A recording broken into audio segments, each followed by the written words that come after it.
MP साहब, पहलगांव पे जिस प्रकार से आतंकवादी घटना हुई है उस पर क्या क्या कहना चाहेंगे? बहुत ही निंदनीय घटना हुई है।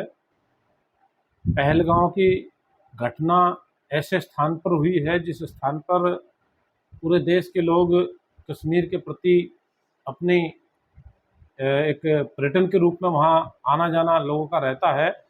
बहुत बड़ी संख्या में कश्मीर धारा 370 हटने के बाद लोगों का जो आवागमन वहाँ का बढ़ा है, एक वातावरण वहाँ का अच्छा बना था।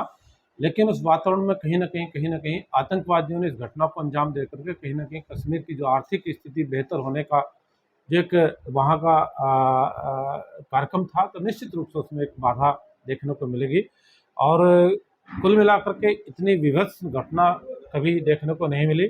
और जिस प्रकार से उन आतंकवादियों ने इस प्रकार की घटना को अंजाम देने का काम किया है, वो छोटी घटना नहीं है। निश्चित रूप से इस घटना को लेकर के पूरा देश बहुत दुखी भी है, बहुत चिंतनीय भी है और संवेदनशील भी है, और पूरा देश बड़े गुस्से में भी देखने को मिल रहा है।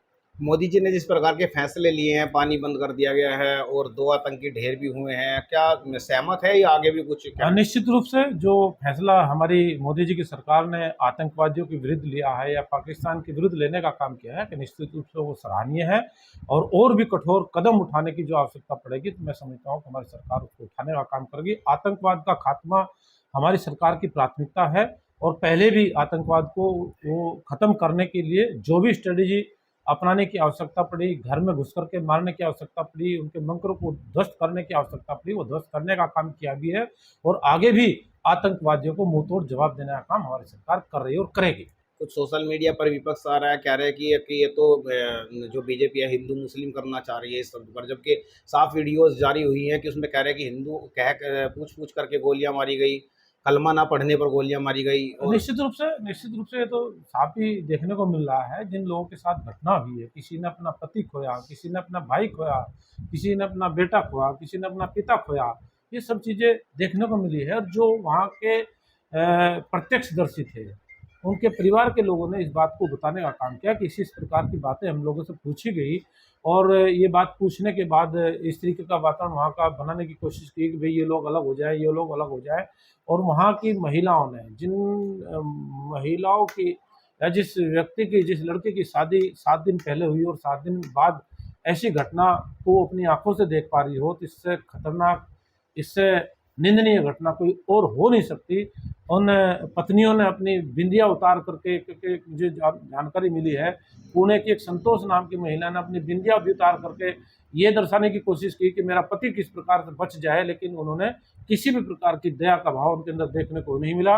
निश्चित रूप से बहुत कठोरतम उन्होंने ये कदम उठाने का काम किया, और कठोरतम ही हमारी सरकार उनके खिलाफ कदम उठाने का काम करेगी।